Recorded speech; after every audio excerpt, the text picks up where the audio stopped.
Então, boa noite. Vamos continuar aqui dando sequência, à nossa exposição, ao nosso ensino bíblico do Evangelho segundo Lucas, segundo o evangelista Lucas. E nós chegamos no capítulo 10, da nossa exposição. E a gente viu, no domingo, o seminarista Marcos terminando de expor o capítulo 9. E no final do capítulo 9, Jesus está colocando à prova aqueles que querem segui-lo.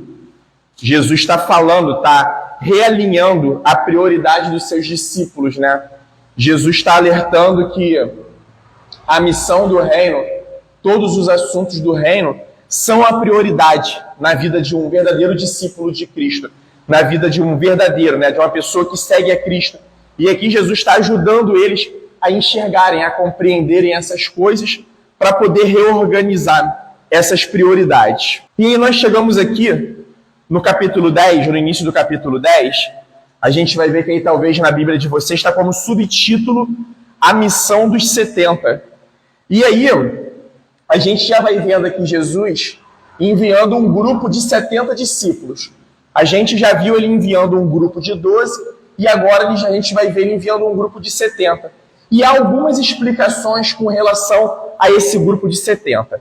Uma das explicações é que no Sinédrio era composto por 70 homens e que esses homens deveriam estar se preparando e deveriam estar na iminente volta, na iminente vinda, no caso, do Messias. Outro pode ser uma referência ao número de anciãos que Deus levantou na época de Moisés, conforme está lá relatado no livro de Números. Ou também pode fazer uma menção, conforme está no livro de Gênesis, ao número das nações. Existem algumas discussões com relação à tradução, porque uns colocam como 72 ao invés de 70. A missão de 72, mas isso são os detalhes que aqui não vem no caso, Então, de alguma maneira, a gente aqui também já compreende que Jesus ele tinha um grupo maior. Ele tinha um grupo seleto de 12, ao qual ele escolheu para poder ser os seus apóstolos, aquele aos quais, após sua ascensão, a sua assunção aos céus, dariam a continuidade à missão dele, a missão de Jesus aqui na terra, que é a pregação do arrependimento e dizer que é chegado o reino de Deus, é chegado o reino dos céus, mas Jesus também ele já estava utilizando outras pessoas nessa missão de pregar o reino de Deus. E a gente vai vir aqui ao texto bíblico, e o texto vai dizendo assim, eu quero só pegar o último versículo do capítulo 9, que diz assim, mas Jesus lhes respondeu, ninguém que põe a mão no arado e olha para trás é apto para o reino de Deus. Então, já é o Senhor realinhando a prioridade dos seus discípulos.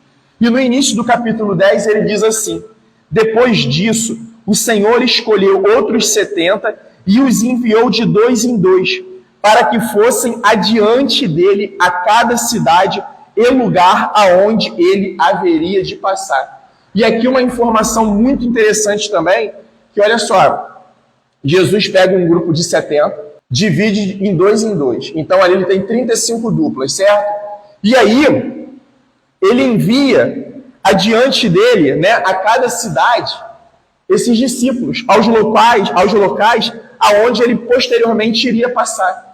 Então, por ende, já percebe que Jesus ele tinha um ministério bem itinerante, bem dinâmico, de estar indo de cidade em cidade. Então, na verdade, tudo que Jesus requer dos seus discípulos, ele demonstrava com a vida dele.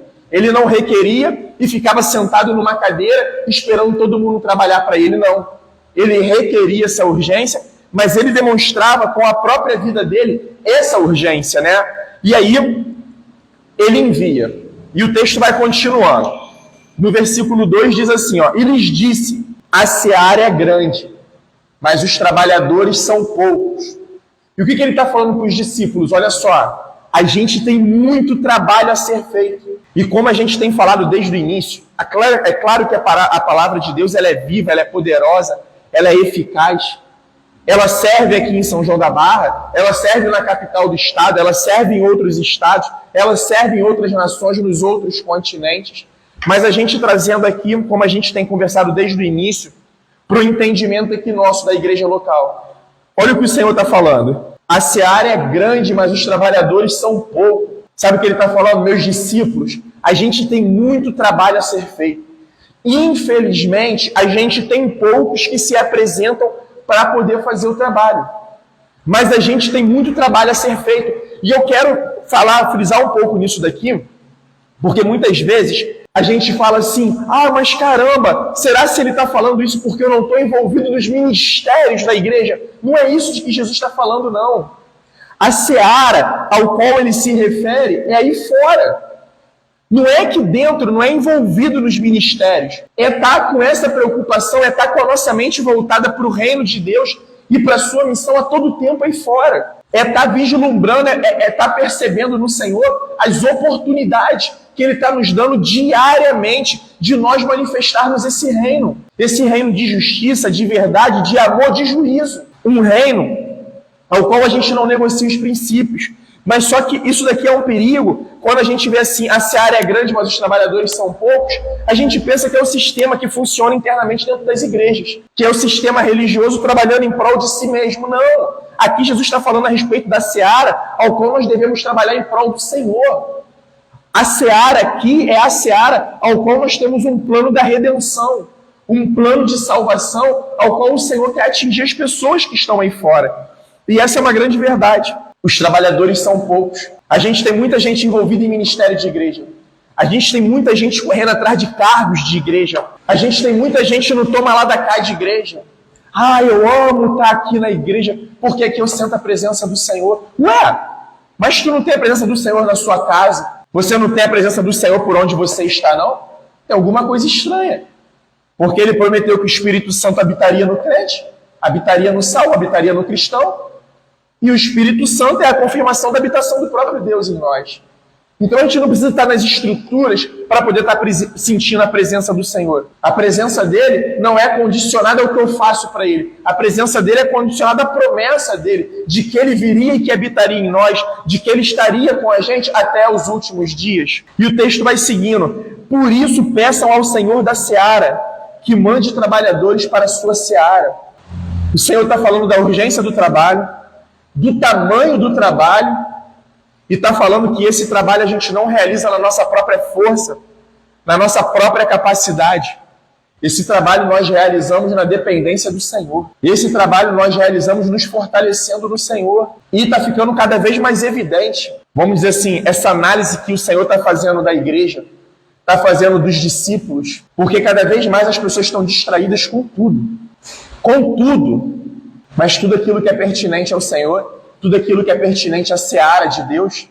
E a seara do Senhor não é a gente construir riquezas. A seara do Senhor não é promessa de prosperidade.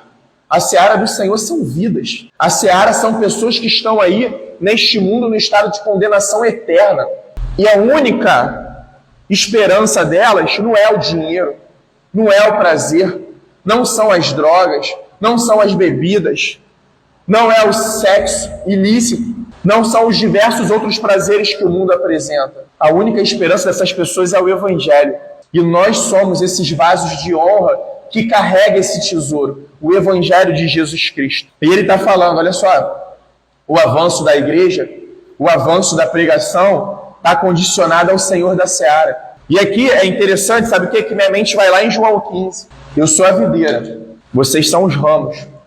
Vocês sem a videira, vocês nada podem fazer. É Jesus mais uma vez falando. Sem mim, sem o Pai, vocês nada podem fazer. E o 3, versículo 3. Vão. Está vendo a exclamação aí? Vão. Ordem enfática, o imperativo do Senhor. Vão, não é fiquem, não é venham, se reúnam, encham a igreja, é vão. E aí ele continua. E ele nunca esconde nada da gente. É maravilhoso isso. Sabe o que ele está dizendo? Eis que eu os envio como cordeiros para o meio de lobos. Ele falou, olha só, tem uma obra a ser feita. A seara é grande, os trabalhadores são poucos.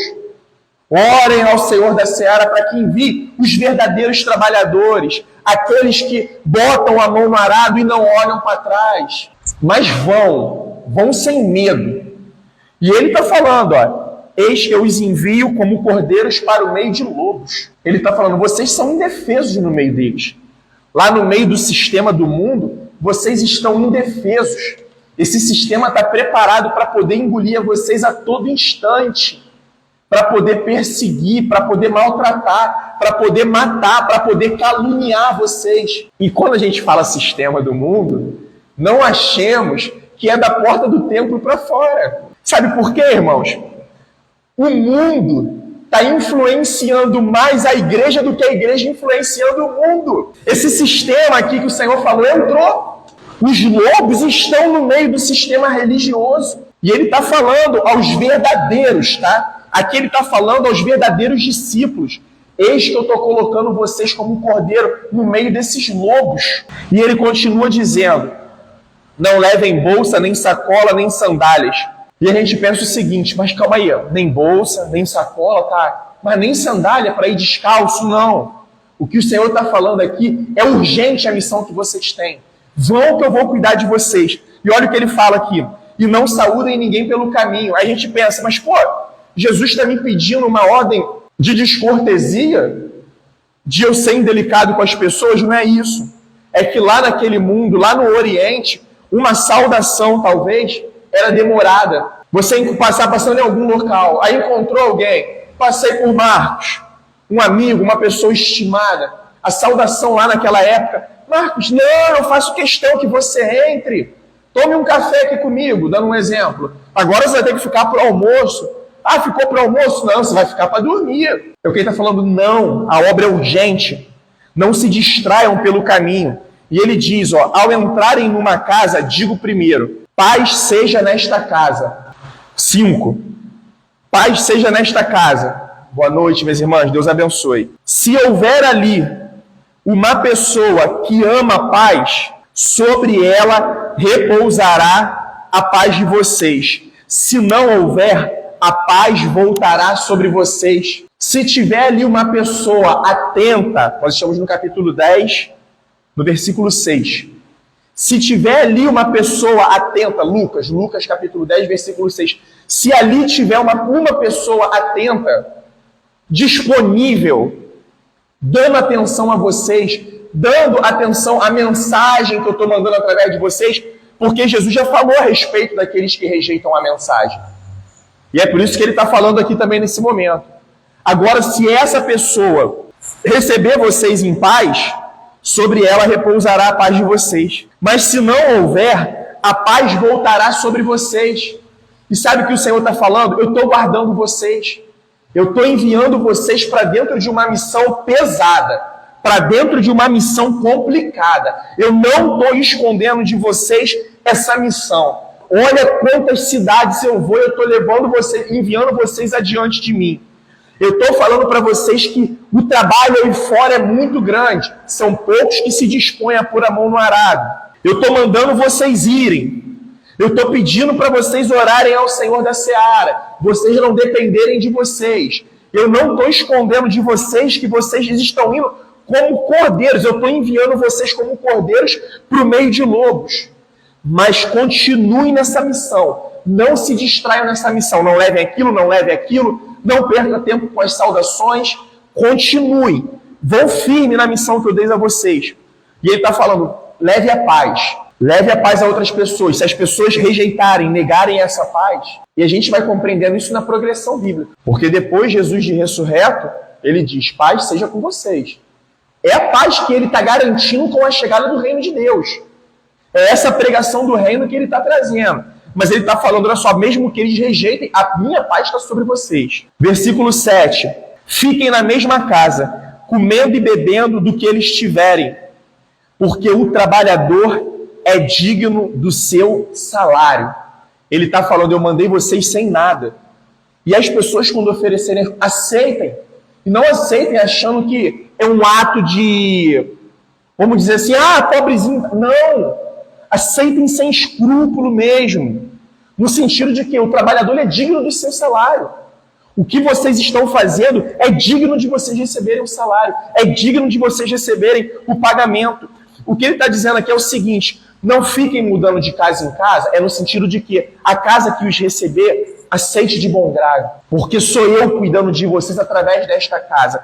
Mas quando vem essa ordem aqui, não fiquem mudando de casa em casa. Ele está só alertando o seguinte: eu não estou enviando vocês para uma missão social, tá? Não esqueça que é um plano de salvação cheio de urgência. A seara é grande, os trabalhadores são poucos. Eu não quero vocês na resenhazinha, trazendo para os dias aqui de hoje. Vou aqui, vou ali. Não, vocês têm uma missão. Não tirem o evangelho de foco. Não transformem o evangelho num encontro social. É isso que ele está alertando. E o 8. Quando entrarem numa cidade e ali forem bem recebidos, comam dos que lhe for oferecido. Sabe por quê? Possivelmente ele vai estar entrando em cidades aqui, ao qual eles vão lhe deparar com gentios. E ele está falando aqui para eles: olha só, não fiquem presos às observações cerimoniais. Não fiquem preocupados em saber como é que foi isso, como é que foi o preparo daquilo. Há uma missão que é superior às questões cerimoniais. E a gente já está vendo o quanto que Jesus está batendo de frente em relação a isso. Com esse sistema cerimonial dos fariseus, dos mestres da lei, enfim, ele está mostrando a vida é mais importante, o evangelho é mais urgente do que você ficar demonstrando as questões cerimoniais, do que você ficar atendendo às questões cerimoniais. Isso traz muito ensinamento para a gente, tá? Por quê? A gente não se justifica diante de Deus com o que nós fazemos, ou com o que nós mostramos para Deus. Deus, eu sou muito santo, eu sou muito puro. Se eu continuar do jeito que está, daqui a pouco vai surgir uma auréolazinha aqui na minha... Não é isso. Não é isso que o Senhor está requerendo deles. E ele diz o 9, curem os doentes que nela houver e digam ao povo dali. Vocês estão revestidos de poder para poder fazer os sinais. Mas diga o seguinte: o reino de Deus se aproximou de vocês. Se vocês estiverem rejeitando aqueles aos quais eu enviei, vocês estão rejeitando ao reino de Deus. Quando eles estiverem rejeitando aqueles que eu estou enviando em meu nome, Jesus falando, eles estão rejeitando a mim. E quando eles rejeitam a mim, Jesus Cristo, eles estão rejeitando ao Pai que me enviou. Porém, quando entrarem numa cidade e não forem bem recebidos, saiam pelas ruas dizendo: até o pó dessa cidade que grudou nos nossos pés, sacudimos contra vocês. Como nós vimos no domingo aqui o Marcos explicando, lá no versículo 5 do capítulo 9, essa é uma ilustração que ele está dizendo o seguinte: a gente não tem parte nenhuma com vocês. Vocês rejeitaram essa mensagem, vocês estão rejeitando o reino de Deus, então fica vocês aí com o problema de vocês. Se vocês acham que está tudo bem, se vocês acham que não precisa chegar a mensagem do arrependimento até vocês, se vocês acham que talvez não precisam se arrepender, porque tudo está conectado, tá? A gente não pode esquecer a primeira pregação de Jesus: arrependei-vos, pois é chegado o reino de Deus, pois é chegado o reino dos céus. No entanto, saibam que está próximo o reino de Deus. E é o que Jesus está falando para eles através dos discípulos. Olha só, vocês estão negando a oferta de salvação. E sabe qual era o dia da oportunidade deles? Aquele dia. Olha a importância, a urgência que Jesus está dando essa missão. E Jesus está falando para eles: vocês negaram. Vocês negaram essa oferta que chegou até vocês. Por isso que ele diz, no entanto, saibam que está próximo o reino de Deus. O reino que vocês estão negando. E olha o que o Senhor falou: eu digo a vocês que naquele dia haverá menos rigor para Sodoma do que para aquela cidade. A gente sabe, né, que Sodoma foi devastada, como está lá, conforme lá no livro de Gênesis, né? Abraão intercede pela família de Ló. A gente sabe que tem aquela questão que Ló sai com as filhas, mas a esposa de Ló estava com o arado na mão, olhou para trás, tem aquela questão de virar a estátua de sal, enfim. E a gente sabe que Sodoma foi destruído. Mas sabe o que o Senhor está alertando essa cidade aqui? Está alertando as pessoas desta cidade, às quais os discípulos foram enviados. O Senhor está falando o seguinte: vocês sabem o que aconteceu a Sodoma, mas a Sodoma ainda não tinha o nível de revelação ao qual vocês hoje estão recebendo.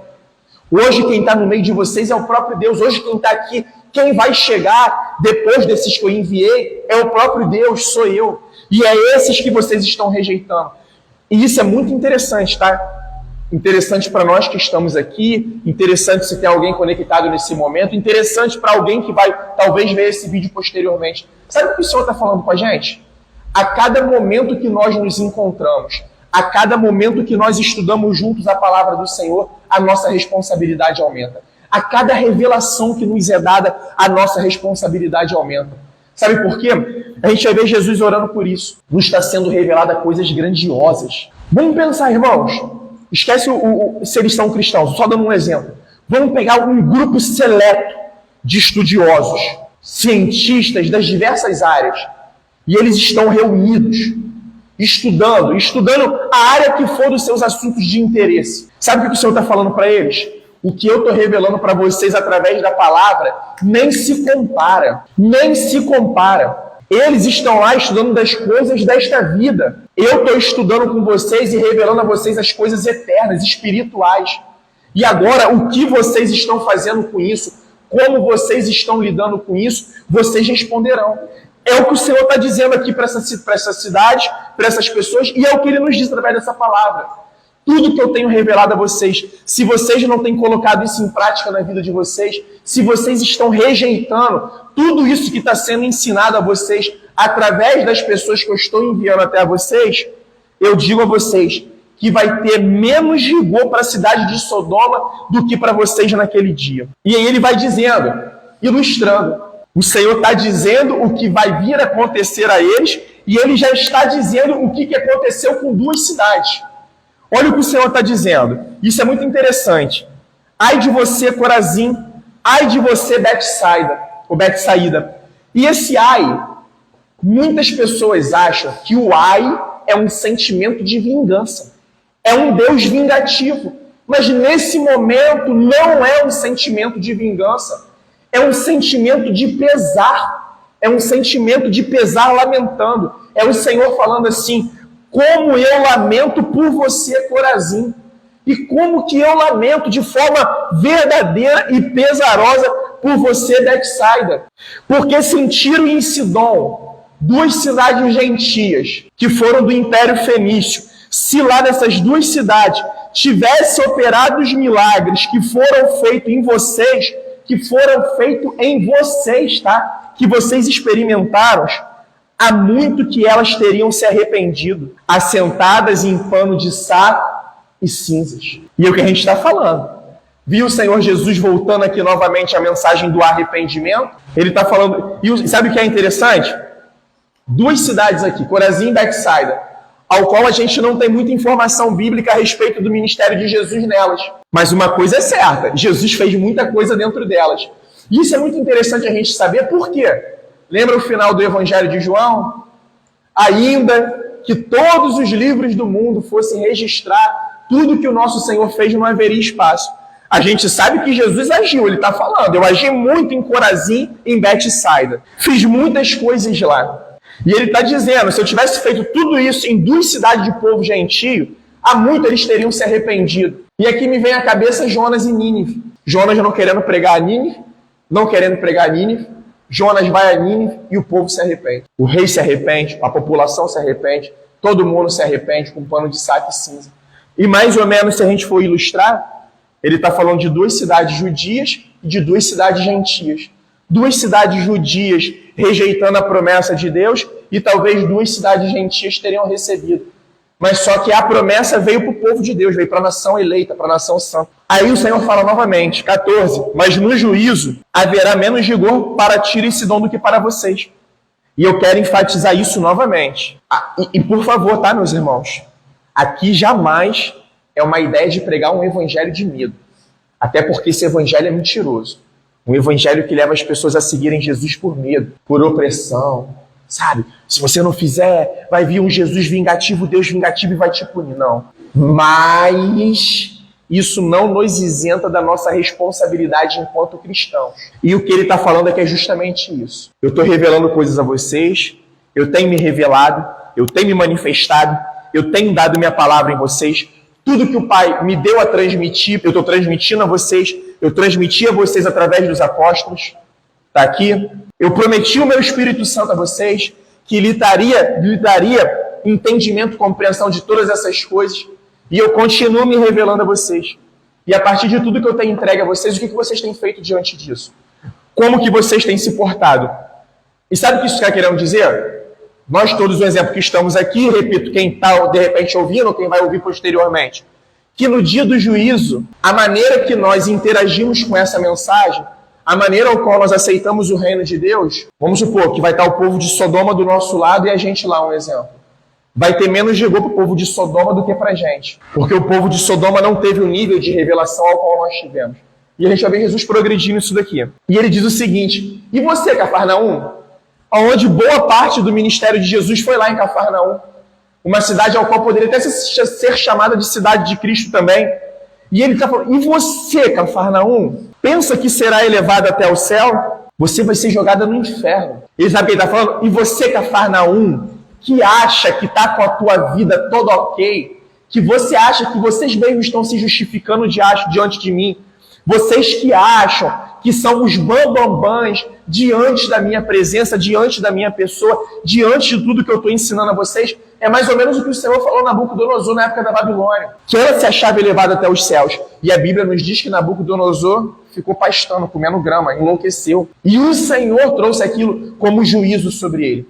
E é o que ele está falando aqui, o seguinte, é justamente isso. Você que está se exaltando por si mesma, que não está reconhecendo a minha pessoa, a minha obra, o que eu tenho feito, o que eu ainda vou fazer, a minha proposta, você acha que vocês estão se elevando até o céu, mas vocês serão lançados no inferno. Vocês ainda não estão compreendendo quem eu sou e qual é a minha mensagem. Ele diz: quem ouve vocês, ouve a mim. E quem rejeita vocês, é a mim que rejeita. Quem, porém, olha só, hein, me rejeita, está rejeitando aquele que me enviou. Pessoas que rejeitam a nossa pregação, na verdade, elas não estão rejeitando a gente. Elas estão rejeitando a Cristo. Os exemplos que a gente tem de querer conversar, de talvez querer expor, querer apresentar o caminho, as pessoas rejeitam. Então, nós não estamos sendo rejeitados. Quem está sendo rejeitado é o Senhor. Aí Jesus vai além. Mas, na verdade, quem está me rejeitando, está rejeitando aquele que me enviou. Jesus está deixando bem claro: eu não estou vindo numa missão por mim mesmo. Eu não me afastei de Deus, criei um plano novo e estou vindo com uma missão nova. Não, eu estou vindo com a missão ao qual o Pai me estabeleceu. A missão ao qual o Pai me confiou desde lá de antes da fundação do mundo. A missão que eu quis. E aí os 70 regressam. Então os 70 voltaram cheios de alegria, dizendo: Senhor, em seu nome os próprios demônios se submetem a nós. E eu só quero relembrar uma coisa valiosa que a gente conversou aqui no domingo sobre Gênesis. Gênesis e Colossenses. A gente pegou ali os trechos dos 3 primeiros capítulos de Gênesis. Capítulo 1 e 2, narrativa da criação. Capítulo 3, a queda. Abismo entre os homens e Deus, dificuldade no relacionamento dos homens com os homens e dificuldade no relacionamento dos homens com a natureza. Foi isso que o pecado gerou. Esse abismo e essa dificuldade de relacionamentos. No mesmo capítulo 3, nós vimos o Senhor trazendo a redenção para a gente, a promessa da redenção no versículo 15 do capítulo 3. Aí nós fomos lá em Colossenses capítulo 1, dizendo, fazendo todo um link, dizendo que o Senhor Jesus Cristo, Ele é Senhor. Ele, além de ser o Criador, Ele é o soberano sobre a criação. Ele é o sustentador de toda a criação. Então é por isso que a gente vê os demônios se submetendo a Ele. Por quê? Demônios são anjos que foram criados pelo Senhor. E a partir da queda se tornaram anjos rebeldes à vontade de Deus. Estão militando contra... O Senhor calou a tempestade, o mar se acalmou. Por quê? Porque Ele criou. Está tudo condicionado a Ele. Jesus, Ele não é apenas um arquiteto. Ele é Senhor sobre toda a criação. Ele é independente da criação. Jesus não depende da criação. Ele criou. No princípio era o Verbo, e o Verbo estava com Deus, e o Verbo era Deus. E nada do que foi feito se fez sem Ele. Tudo foi feito por Ele e para Ele. Tudo é feito para que Ele tenha glória em todas as coisas. Que Ele receba o reconhecimento de Senhor Supremo. Está tudo debaixo do controle dele. E Jesus lhes disse, o versículo também que é cheio de polêmica aí da internet, 18. E Jesus lhes disse, eu via Satanás caindo do céu como um relâmpago. E a gente vai falar de 2 aqui, e eu vou falar ao qual particularmente eu acho que mais se apoia. Vou falar primeiro uma das explicações, mas as quais eu acho que não tem tanto apoio. Mas só para poder ilustrar. Lembra Jesus, quando Satanás tentou ele no deserto? querendo levar ele ao pináculo do templo, mostrando todas as nações, que ele era Senhor sobre todas as nações. Então, esse texto aqui, quando diz, deixa eu voltar aqui no 18. Eu via Satanás caindo do céu como um relâmpago. É Satanás sendo despojado desse lugar de autoridade ao qual ele achava. E, na verdade, quando ele disse, eu via Satanás, por quê? Porque o Senhor é o Senhor, ele é Deus. Ele existe antes de toda a criação. Inclusive, ele é superior a Satanás. Satanás não tem dualidade com Jesus Cristo no sentido de combate, porque Jesus é superior a ele. Satanás se submete ao senhorio de Cristo, porque Cristo não é criado. Cristo, ele é a imagem, ele é um com Deus. Quem vê o Filho, vê o Pai. Eu e o Pai somos um, ele falando. Então, não tem essa aqui, a arte. Isso é arte muito antiga. Enfim, literaturas, né, culturas tentam nos passar que Satanás está naquele pé de briga, ali no mesmo ponto de briga. Não, não é. Então, seria ele sendo despojado desse local de autoridade. Mas tem um que aqui está falando sobre o regresso dos 70, sobre a missão dos 70. A gente acabou de ver ali em cima os discípulos alegres falando, Senhor, em seu nome, os próprios demônios se submetem a nós. E aí Jesus disse, eu via Satanás caindo do céu como um relâmpago. Talvez para a gente, está voltando 70 pobrezinho ali, 70 seguidor do Nazareno, que não tem importância nenhuma. Mas o Senhor via que com a inauguração do reino de Deus, com a chegada do reino de Deus e com a pregação do Evangelho, o cativeiro estava sendo levado cativo. Satanás talvez não tivesse nem ideia do que estava para acontecer. E ali estava sendo decretada a sua sentença final, que foi bradada com Jesus na cruz. Está consumado. Então, é o Senhor falando. E olha só, vamos seguir no 19. Eis que eu dei a vocês autoridade para pisarem cobras e escorpiões. A gente sabe que teve Paulo, né, naquela ilha, ao qual ele foi picado por uma víbora no braço e ele não morre. Mas a gente não deve levar isso daqui literalmente não, porque não faz sentido o Senhor dar poder e autoridade a discípulo para eles ficarem andando na rua pisando em cima de escorpião e cobra, né? Isso daí quem faz é o CCZ, não seria eles. E sobre todo o poder do inimigo, e nada absolutamente lhes causará dano. Então é o avanço do Evangelho. As portas do inferno não prevalecem contra a igreja. E é muito interessante a gente lembrar um outro texto do Senhor Jesus. Lembra quando Jesus fala a respeito do valente? Que veio um mais valente do que o valente e entrou na casa do valente? Satanás é esse valente. Mas Jesus é mais valente do que o valente e entrou na casa do valente. Então, a nós, os discípulos, nos foi dada autoridade para invadir o inferno e saquear a casa do valente. Como? Com palavras místicas? Com um pano ungido? Com vassoura? Enfim. Não! Evangelho, com a pregação do Evangelho, na autoridade de Deus, no poder do Espírito Santo. E ele diz, em nada absolutamente lhes causará dano. Ele está falando, eu estou enviando vocês para um lugar que eu estou mandando vocês como cordeirinhos para o meio dos lobos. Mas nada vai causar dano a vocês. E ele diz, no entanto, alegrem-se. Não porque... Olha, isso é muito importante. Para os dias de hoje, então, meu Deus... No entanto, alegrem-se, não porque os espíritos se submetem a vocês. Mas sabe por quê? Porque o nome de cada um de vocês está registrado no céu. Não se alegrem com o que vocês estão fazendo. Não fica se alegrando com as obras das mãos de vocês. Mas se alegrem pelo que eu já fiz por vocês.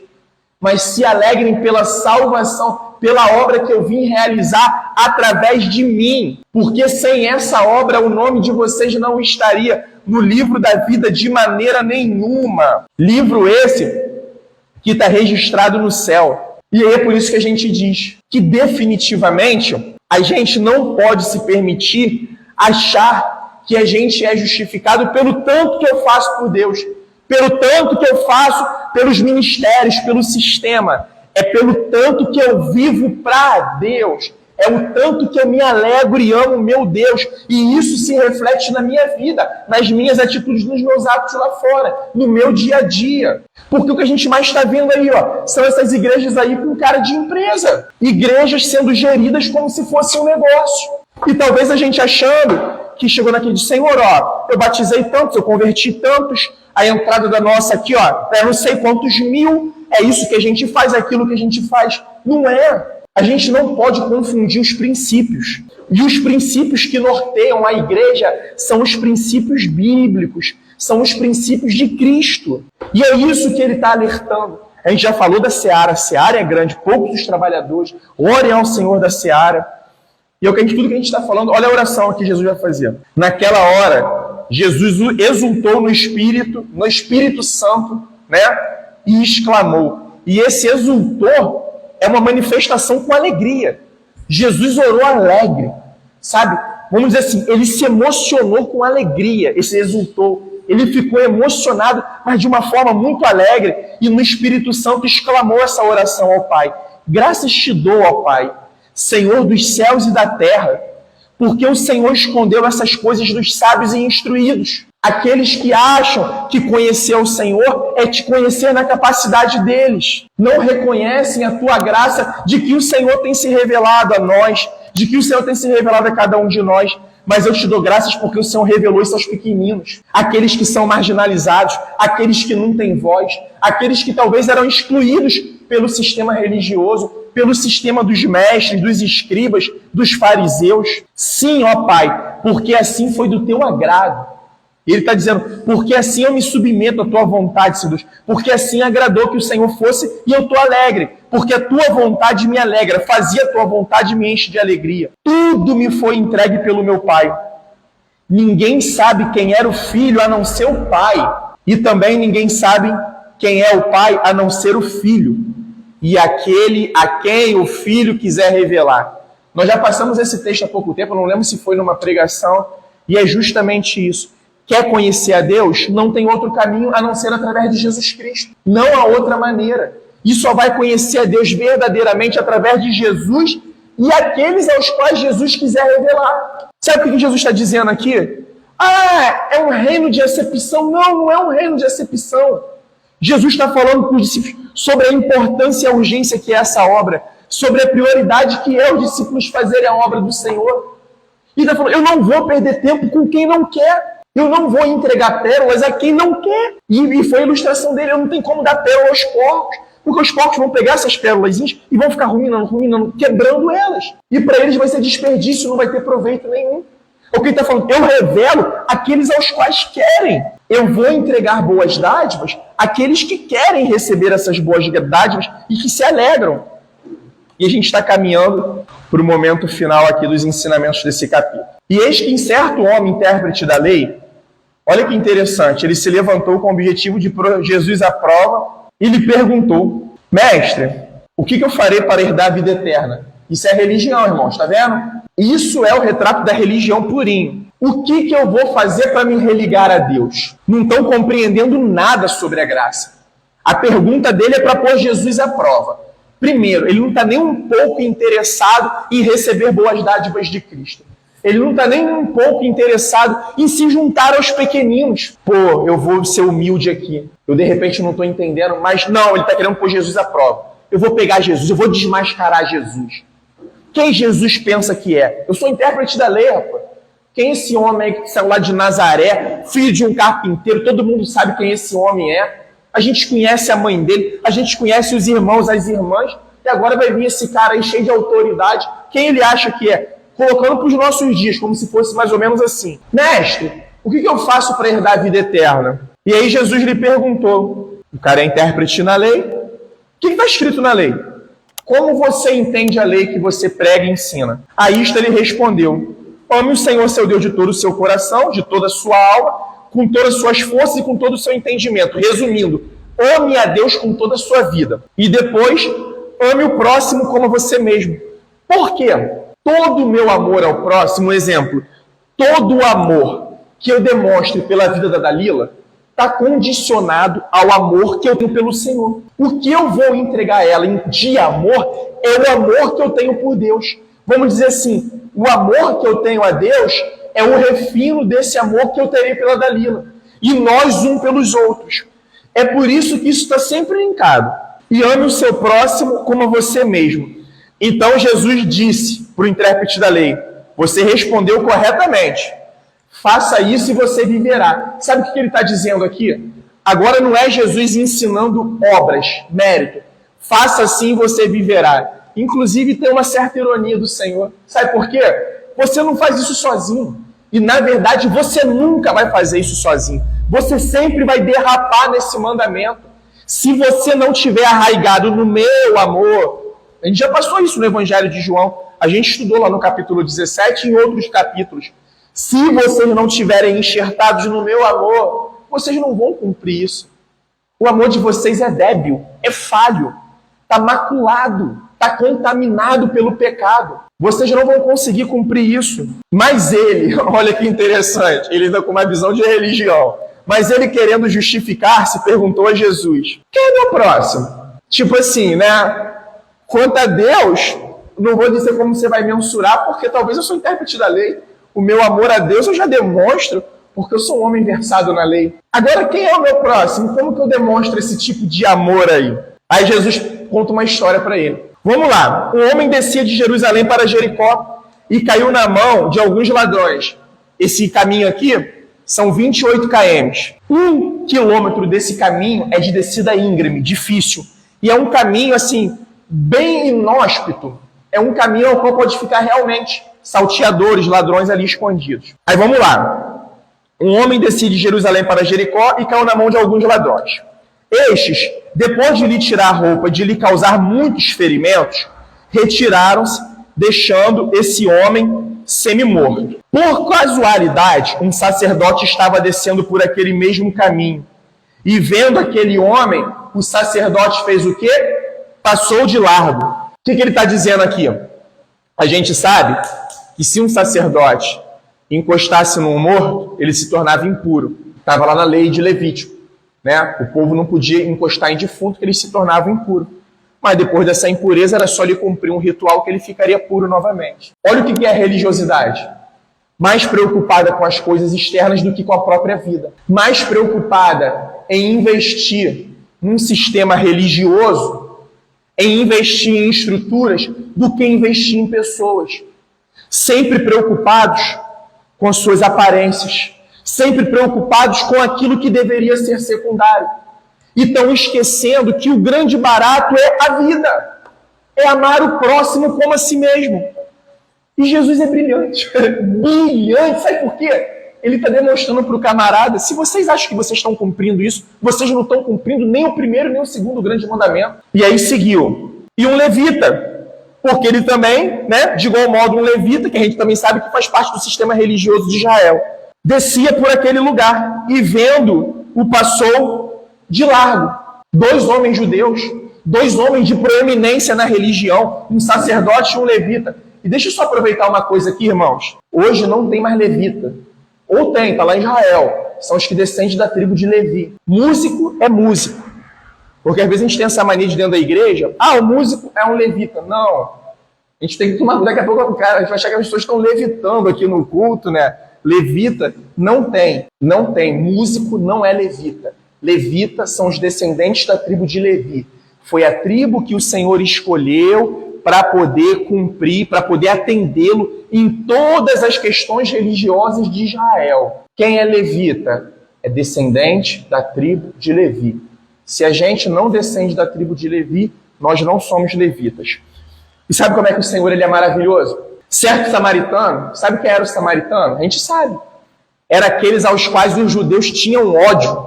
E olha a atitude do samaritano. Certo samaritano que seguiu o seu caminho, passou perto do homem e vendo, compadeceu-se dele. Vamos lá, tá? Certo samaritano, ele seguia o seu caminho, mas ele passou perto do homem. Ele viu o homem. Ele apenas não olhou, ele viu. Esse ver significa que ele se interessou, ele se envolveu. E isso é muito claro, por quê? Porque ele se compadeceu. Os olhos são as janelas da alma. Ele viu aquele cenário de um homem semi-morto, ferido, atacado, ele viu e se compadeceu. E se compadeceu dele. E o que ele fez? Um sentimento de compaixão, de se compadecer. O que ele fez? Ele se aproximou. Ele fez curativos nos ferimentos dele, aplicando-lhe óleo e vinho. Vinho, álcool, antisséptico.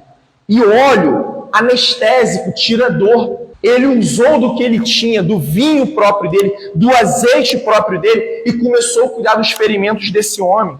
Mas só que olha o quanto que ele vai além. Depois ele coloca aquele homem sobre o seu próprio animal. Ele renunciou o caminho que talvez ele faria no lombo do seu próprio animal. Ele colocou aquilo que era dele, lícito a ele, para poder servir o próximo dele. E quem era o próximo era aquele que tinha mais necessidade do que ele naquele momento. Dando um exemplo, não é possível que nós nos compadeçamos um do outro. Dentro de uma igreja não é possível. A gente talvez saber que tem irmãos nossos que está passando fome, por exemplo, dentro de casa, e a gente está fazendo churrasco de picanha todo dia. Não tem problema a gente fazer o nosso churrasco. O problema é a gente não se compadecer. O problema é a gente não esticar a mão.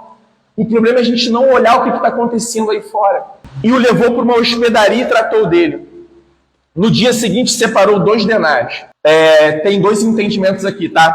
Na Grécia, 1 denário era suficiente nessa época para poder pagar 1 mês de hospedaria. Mas não se tem uma exatidão quanto a isso. E talvez na Palestina, 1 denário pagava 12 dias de hospedaria. De qualquer forma, irmãos, esse homem ainda pagou para aquele sujeito que estava necessitado. E aqui, sabe o que é interessante? Lá no 30, Jesus fala o seguinte, um homem, ele não disse se esse homem era judeu, se era samaritano, se ele era de Tiro, um homem. O samaritano não estava nem aí se ele era judeu, se aquele homem era não sei o quê. E outra coisa, um homem poderia ser um judeu, concordam? E o que os 2 judeus fizeram? Os 2 homens da própria nação dele fizeram? Passaram. E veio aquele que era rejeitado pelos judeus e se compadeceu, parou. Então, de certa maneira, ou esse homem pagou 60 dias de hospedaria, ou pagou 24 dias de hospedaria para ele. E entregou ao hospedeiro dizendo, olha só, cuida desse homem. E ainda disse o seguinte, vamos supor que eles estavam lá na hospedaria de Rafael e Lívia. E ainda falou o seguinte, ó, se vocês gastarem mais com ele, Lívia, pode me dizer que eu vou reembolsar, tá? Na volta eu vou passar por aqui, se for ter mais gasto com esse homem, me diz que eu vou reembolsar vocês. Então Jesus perguntou a esse intérprete da lei, qual destes parece ter sido próximo do homem que caiu na mão dos ladrões? E o intérprete da lei respondeu, Jesus citou que esse homem era samaritano na história? Para o intérprete da lei, contando aqui, um certo samaritano citou. Olha como é que é o coração do religioso. Ele nem diz, foi o samaritano. Sabe por quê, Dudu? Talvez para eles falar o nome do samaritano, ele já se tornaria maldito. Quem é o maldito nesse momento? Quem está agindo como um maldito? Quem está agindo como alguém que não tem amor, não entendeu nada de Deus? Estavam com a lei, com os ensinos, não estão entendendo nada. Estão cegos. Isso é o retrato de muito que acontece nos dias de hoje, irmãos. Sistema preocupado com sistema. Estruturas preocupadas com estrutura. E as pessoas e as suas necessidades. Tudo convergindo em estrutura, em visual, em poucos homens. Então Jesus falou para ele, vai e faça o mesmo. Você não é intérprete da lei? Você não falou sobre o amor? Sobre os grandes? Você entende da lei, agora faz. Aquele que me ama é aquele que me obedece. E finalizando, e quando eles seguiam viagem, Jesus entrou numa aldeia, e certa mulher chamada Marta, hospedou na sua casa, hospedou Jesus na sua casa. Marta tinha uma irmã chamada Maria. Olha onde Maria estava, irmãos. Que assentada aos pés do Senhor, ela fazia o quê, meus irmãos? Ouvia a sua palavra, ouvia o seu ensino. Está compreendendo que o ministério de Jesus não é ministério de movimento, é ministério de ensino, de pregação, de ensinar verdadeiramente a palavra de Deus, de ensinar a palavra da verdade. Você vê que ele faz isso nas sinagogas, faz isso em público e está fazendo isso dentro de uma casa. E sabe o que é muito maneiro aqui? Sabe o que a gente aprende? Tem muito pregador que não se mexe onde tem poucas pessoas. Tinha quantas pessoas ao pé de Jesus? Uma, não é isso mesmo? Uma. E será se Jesus estava ali menos dedicado? Tem que ensinar um. Não, eu tenho certeza que ele estava ali com todo o fervor de espírito. Ele estava ali com toda a dedicação e amor a ela. Mas vamos só notar outra coisa. Ela estava sentada e ela estava fazendo o quê? É bom a gente guardar esse negócio. Ouvindo. E Marta agitava-se de um lado para o outro, ocupada em muitos serviços. Possivelmente, Marta era a dona da casa, a irmã mais velha, né? E Marta agitada, de um lado para o outro, ocupada em muitos serviços. Então Marta se aproxima de Jesus e disse, ela repreende Jesus e a irmã, o Senhor não se importa com o fato de minha irmã ter deixado que eu fique sozinha para servir? Jesus não se importa com isso, não. E repreendendo a irmã, que minha irmã está me deixando aqui sozinha? Era atribuição dela estar aqui comigo? Mexendo para cá e se mexendo para lá? Diga para que ela venha me ajudar. Mas o Senhor respondeu, cheio de ternura e amor, Marta, Marta, você anda inquieta e se preocupa com muitas coisas, mas apenas uma é necessária. Sabe o que o Senhor está falando aqui nesse ensino? Que a gente, durante os nossos dias, estamos inquietos, a gente está produzindo, a gente está preocupado em produzir além do necessário. E a gente está esquecendo de descansar naquele que verdadeiramente é o nosso descanso. Sabe o que ele está dizendo? Que a vida não precisa de muito como nós achamos que a vida precisa de muito. E aí agora a gente tem uma missão a fazer. São duas vozes. A voz do Senhor através da sua palavra e a voz do mundo através das suas muitas palavras. Nunca esqueçamos, só tem um reino que é absoluto, é o reino de Deus. Tudo que é produzido pelo mundo é absoluto. Os valores que eu tenho para mim, talvez como absoluto, nesse reino aqui, para Dudu é relativo. E para mim, os valores que ele tem, como absoluto para ele, para mim pode ser relativo, e assim um com os outros. Para uns é riqueza, para outros é conhecimento. Livro de Provérbios e Eclesiastes. Salomão em Eclesiastes, sabe o que ele está lamentando? É muito interessante. A gente está terminando aqui para a gente poder entrar na nossa oração. É muito interessante. A gente acha que Provérbios é um livro de normas. Faz isso que vai acontecer assim. Faz isso que vai acontecer assim. Ensina a criança no caminho que se deve andar, que ela nunca vai... Não. O livro de Provérbios não é um livro de normas. O livro de Provérbios é um livro que diz o seguinte, ao qual o Senhor Jesus está lá e nós dependemos dessa graça dele. Se você se conduzir por esse caminho, se você caminhar pelo caminho dos bons, possivelmente o teu caminho vai ser mais facilitado por isso. Não é um caminho de prosperidade, é um caminho que vai ser facilitado na tua paz com Deus, não na paz com os homens.